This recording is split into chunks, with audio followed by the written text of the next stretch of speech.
She told me it was just a meal with her former boyfriend, and I shouldn't be so possessive, so I didn't stop her. Instead, I showed up at the same restaurant with someone else by my side. She ended up crying in the restroom while her ex covered the bill. Hey everyone, a massive thank you to all who've subscribed. We're almost at 10,000. If you haven't yet, please hit that subscribe button to help us hit that goal. My girlfriend parted ways with her ex again last night, but this time it wasn't because she picked me over him.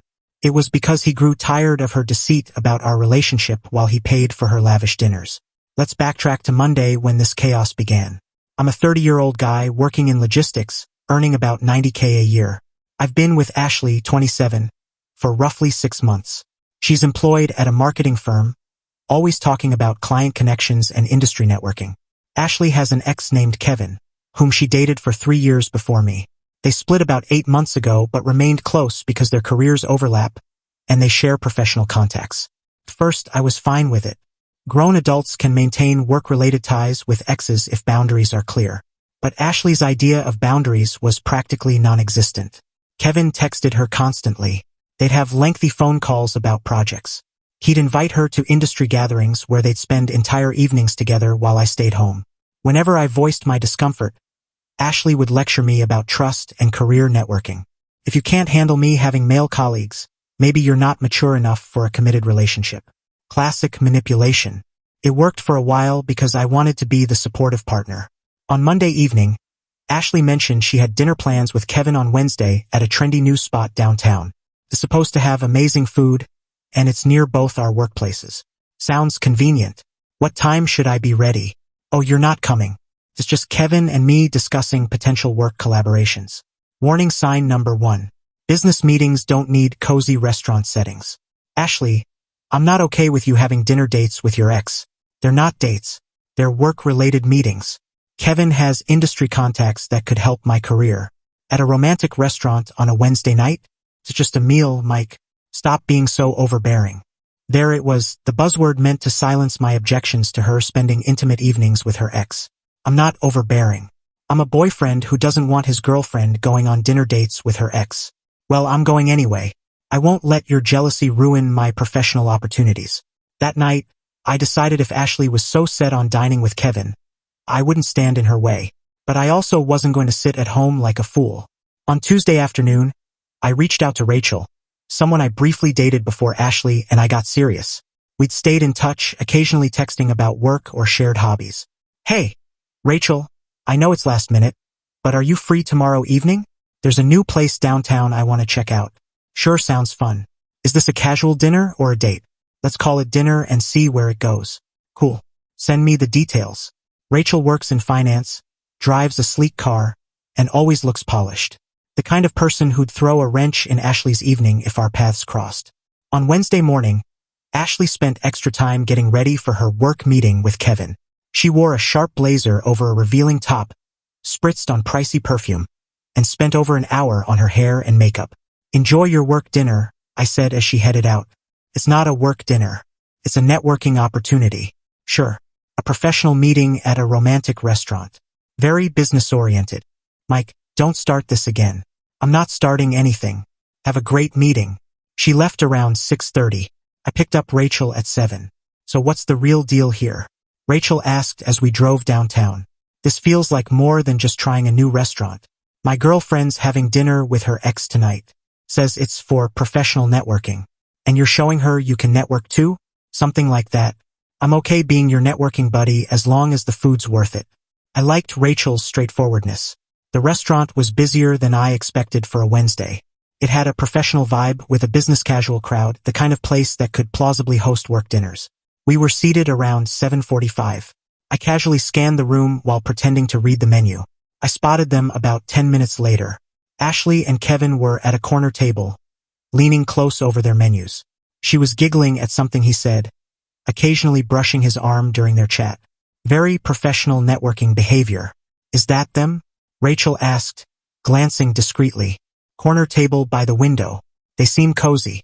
6 months of professional collaboration after a 3-year relationship. Totally platonic. Rachel watched them for a moment. Want to make this fun? What's your plan? Let's show them what a real friendly dinner looks like. Update 1. The encounter. Rachel and I ordered drinks and started chatting naturally. Nothing forced, just two people catching up over a meal.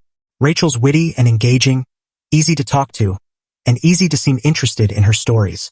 We talked about work, travel, and books we'd recently read.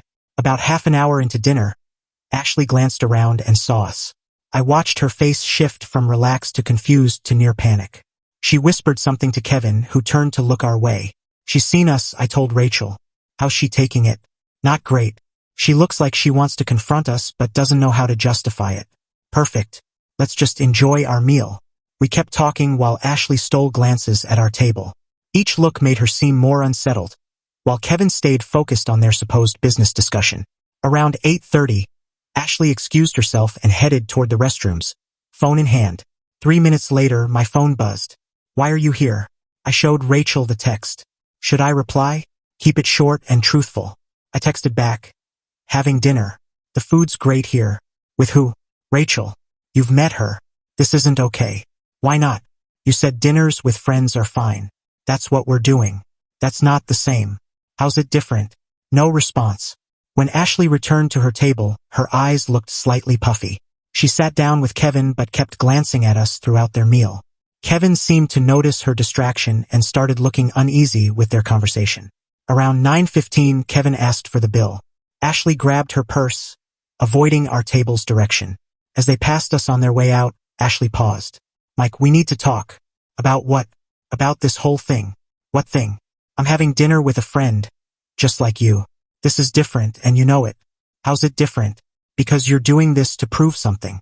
I'm doing this because I wanted to try this place, and Rachel was free to join. Kevin stood behind Ashley, looking confused and eager to leave. Ashley, is everything all right? He asked. Yeah, just saw someone from work. Let's go. They left without her saying more. That was more intense than I expected, Rachel said. More intense than I planned, honestly. What's next? We finish dinner, and I drop you off. And tomorrow I deal with whatever explanation Ashley comes up with. Update 2, the fallout. Ashley didn't contact me Wednesday night, suggesting she was either too upset or busy managing the situation. Thursday morning, around 11, my phone lit up. We need to discuss last night. What about it? You know exactly what. Showing up at my dinner with Kevin. I didn't show up at your dinner. I had my own reservation at the same place. Don't act clueless. You followed me there. Ashley, I booked my table Tuesday afternoon. Call the restaurant if you don't believe me. This was true.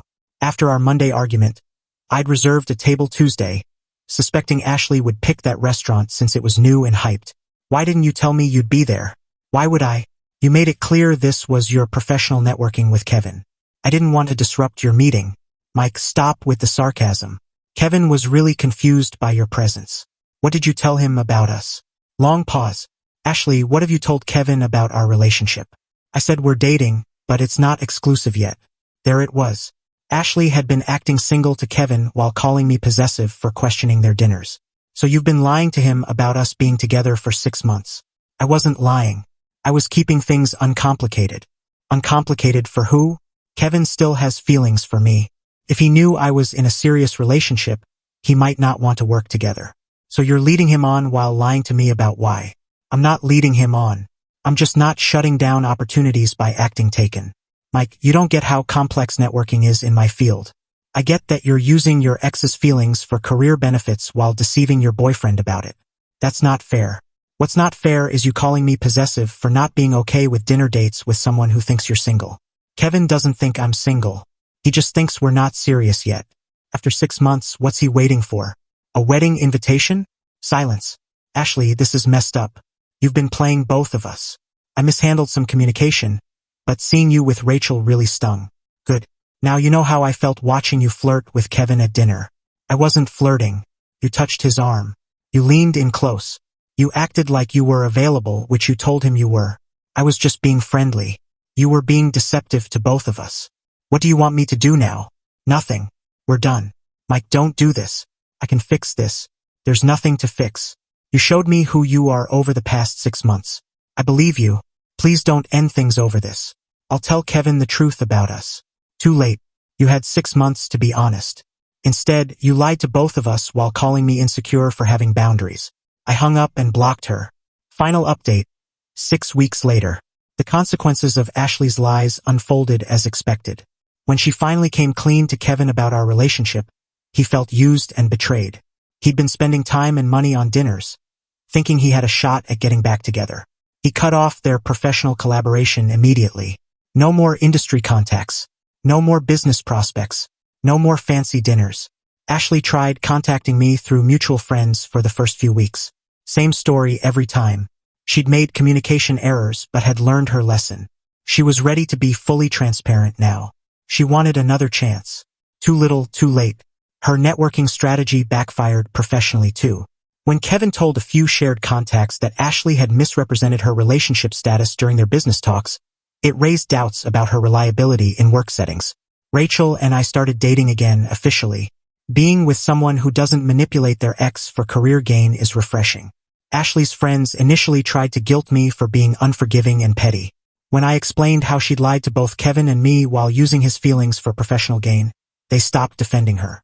The latest I heard was that Ashley was still single and had lost the career opportunities she'd been chasing through Kevin's network.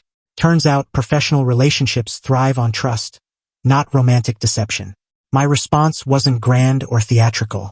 It was just being honest about my situation while she was dishonest about hers. Ashley wanted to keep her ex's romantic interest for career benefits while keeping me for relationship stability. She thought she could juggle both by lying to everyone. Instead, she learned that deceit has consequences, especially when the people you're deceiving end up at the same restaurant. That dinner forced Ashley to face the reality that her boyfriend wouldn't stay home while she chased career gains through romantic deception. More importantly, it reminded me what healthy relationships look like. Open communication instead of manipulation and lies. Ashley called me possessive for not wanting her to have business dinners with her ex. But I wasn't trying to control her choices. I was just making it clear that dishonest choices have consequences. She chose to mislead Kevin about being available. She chose to lie to me about their relationship. She chose to prioritize career networking over relationship honesty. Those choices cost her both the professional opportunities and the personal relationship she was trying to preserve through deceit. A perfect example of what happens when you try to manipulate multiple people at once. Eventually, the truth comes out, and nobody likes being played. The restaurant dinner was just the moment when her lies became obvious to everyone at once. Rachel and I had an honest meal while Ashley realized her deception had a shelf life. Kevin paid her bill that night, but it was the last time he'd fund professional networking with someone who'd been lying about her availability for months. Sometimes the best way to handle manipulation is to live honestly while the manipulator faces the fallout of their choices. Ashley learned that secure men don't try to control their girlfriends' professional relationships.